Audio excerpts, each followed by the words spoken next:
Burton, Burton, Burton. On ne sait jamais ce qui va apparaître quand il y a ce grand nom du cinéma derrière la caméra. Pour beaucoup de fans, le nom Burton n'est que déception depuis des années. Peut-être s'est-on fait de fausses idées sur le réalisateur, peut-être l'a-t-on défini par un style qui n'est pas totalement le sien. Le choix de Burton de revenir à ses premiers amours en réalisant la suite du film qu'il a fait exploser, c'est un pari risqué. Première option, le film est top et c'est un retour en force pour Burton. Il rassure et confirme sa place en tant que grand réalisateur. Deuxième option, le film déçoit et Burton prend des airs de cinéaste surcoté, surfant sur ses succès d'antan pour tenter de briller à nouveau.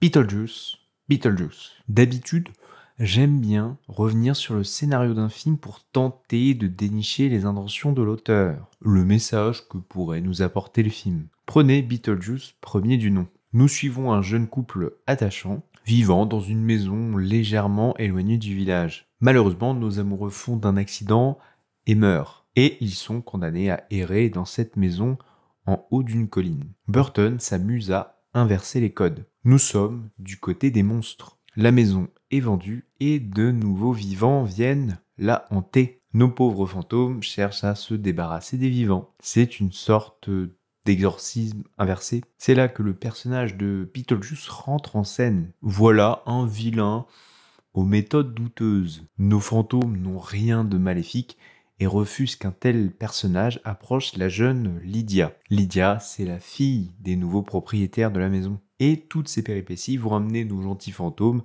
à accepter cette mort injuste et bien trop soudaine. Ils cohabiteront par la suite avec les nouveaux propriétaires et Lydia, d'un sens, deviendra leur fille adoptive. Barbara et Adam, les deux fantômes de ce premier film, sont absents de la suite. Premier doute, de ma part, sur la pertinence du projet. Comment faire si les deux personnages principaux disparaissent ? Cela n'enterre pas non plus mes espoirs, car la jeune Lydia, elle, est bien de retour. C'est la maman dans Stranger Things. Burton se sent plus proche des monstres. Sa filmographie a tendance à reprendre cette mimique du monstre gentil, de célébrer la bizarrerie. On imagine qu'en tant qu'auteur, le cinéaste se projette bien plus dans ceux qui sont différents. D'un sens, sa proximité avec les monstres s'explique par son sentiment d'appartenir à ceux qui sont isolés, au loin, sur la colline, dans un refuge aux allures de maison hantée. Beetlejuice démarre de la même manière que son précédent volet. Un plan survolant la ville réelle et devenant petit à petit la maquette d'Adam. Au passage,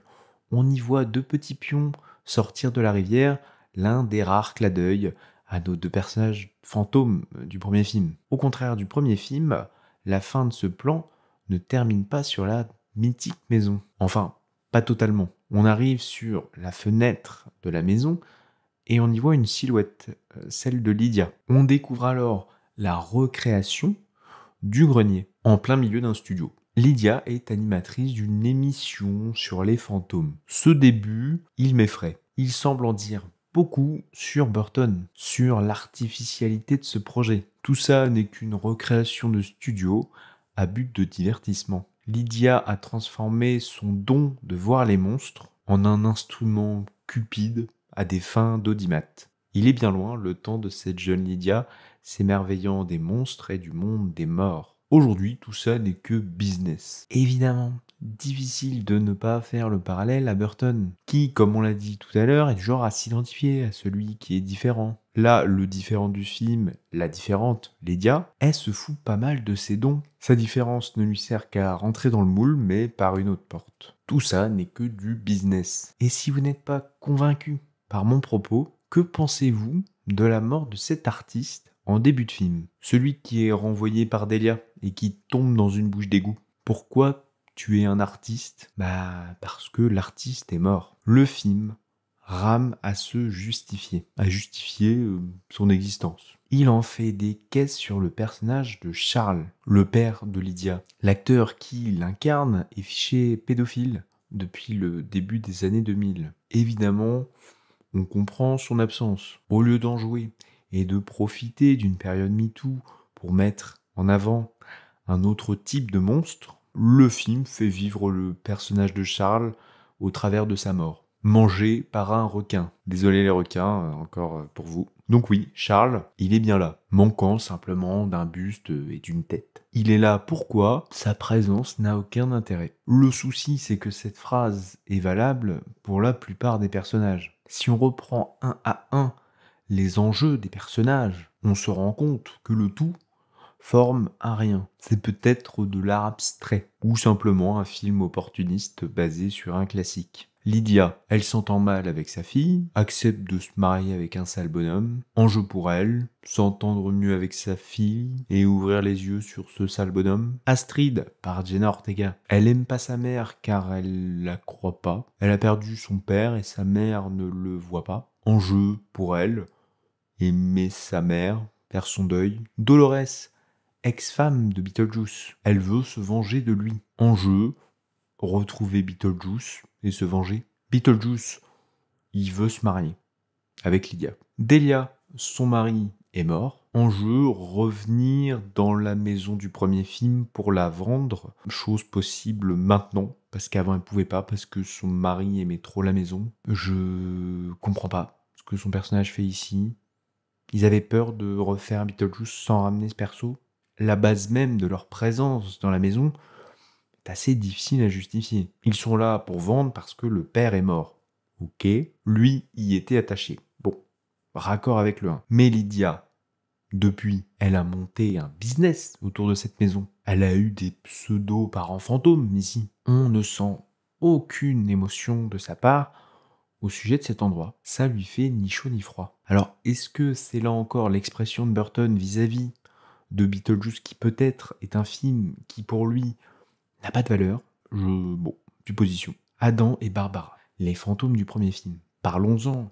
La question que tout le monde se pose, c'est pourquoi ils sont pas là? Réponse de la vie, ils sont vieux. Fantômes vieux, bon, c'est bizarre. Réponse du film, eh ben, on a trouvé une faille pour qu'ils rejoignent l'au-delà. Point barre.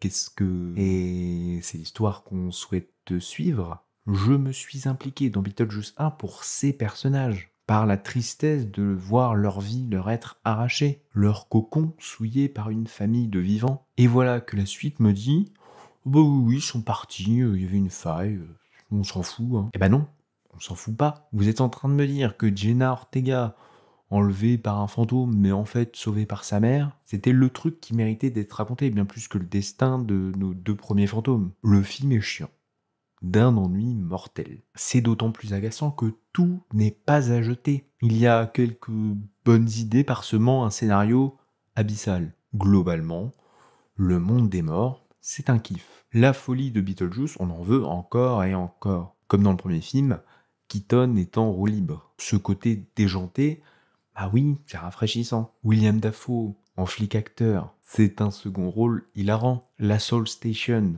où tout le monde danse et chante sur de la soul, évidemment que ça me plaît. Mais c'est cher payé de subir pendant tout le film le monde des vivants pour 15 minutes de folie magique. Le premier Beetlejuice, bien qu'ayant également un rythme et une construction un petit peu étrange, au moins c'est une proposition qui avait le mérite de nous divertir, aussi bien dans le monde des morts que dans le monde des vivants. Ici, tout est téléphoné. À commencer par la pseudo-intrigue amoureuse de Jenna Ortega, on voit l'embrouille venir dès la rencontre avec les parents de dos. Mais là encore, petite pointe de bravoure avec cette idée d'un jeune homme souhaitant récupérer la vie. Méfiez-vous des beaux jeunes hommes. Et ça aurait pu tenir le scénario, mais le film s'en débarrasse rapidement. Rien ne tient le scénario de Beetlejuice 2. Toutes les intrigues sont résolues sans grande difficulté. Tout ce qui est mis en place, laborieusement, ne met que quelques secondes à être effacé. On s'interroge encore sur la présence de Monica Bellucci. Et c'est sans vous parler du pseudo-mari de Lydia. Tout n'est qu'un coup de vent. Concernant Beetlejuice, il vient en aide à Lydia en échange d'une promesse de mariage. Elle ne respecte pas sa parole et le fait disparaître. Il a rempli son contrat, elle, bah non. Qu'est-ce qui justifie cette trahison? Alors oui, Beetlejuice c'est un odieux personnage, mais pour le coup, le deal, c'est le deal et lui, bah, il a plutôt aidé, les gentils du film. Je ne vais pas revenir sur chaque intrigue. Si vous avez vu le film, vous vous rendez bien compte que tout ça, ça passe un peu en coup de vent. Ça fait un peu prétexte. Quelques minutes de fun pour beaucoup de broderie. La fin aussi, c'est un non-sens. Laissant place à une scène de naissance très chouette, mais en fait, c'est un rêve. Et puis non, en fait, le rêve, c'était un rêve. Et ça résume un peu le film, c'est plein d'éléments très chouettes, mais ça suffit pas à faire un bon film. Et au final, bon, on sait même pas vraiment comment ça se termine, et puis bon, on s'en fout. On attend maintenant un film d'horreur, Baby Beetlejuice. Globalement, je suis ressorti de la séance, j'étais pas hyper content. J'ai reçu le film comme un foutage de gueule. Je suis agacé qu'avec un tel potentiel, on ait un scénario aussi pauvre. Ça a des airs de DTV, de film Netflix. Ce n'est pas un grand film, ça peine même à être une bonne suite. Alors encore une fois, graphiquement, sur le monde des morts, tout ça, bah oui, ça fait le job. Mais le tout dans un truc qui prend pas. Et où je ressens même pas qu'on aurait essayé de prendre la peine de le faire prendre. Vous pouvez vous épargner cette sortie, le mater à la télé, ça suffira. Et de votre côté, bah, si vous avez adoré, n'hésitez pas à me l'expliquer en commentaire. Sa pertinence, tout ça, tout ça. Voilà, j'aurais adoré que ça soit bien. J'ai tout de même un petit espoir. Le personnage de Lydia, à la fin du film, décide de tirer un trait sur toute la partie business pour revenir à ses premiers amours et profiter pleinement de son don. Alors bon, peut-être que Burton nous dit, vous inquiétez pas, j'ai pris un dernier chèque, je reviens, je vais refaire des films artistiques. Mais bon, là, j'ai plus de doutes. Burton, en tant qu'auteur, ah oui, je crois que c'est du passé. Du passé, passé, passé. N'hésitez pas à mettre un petit like, à vous abonner. Salut!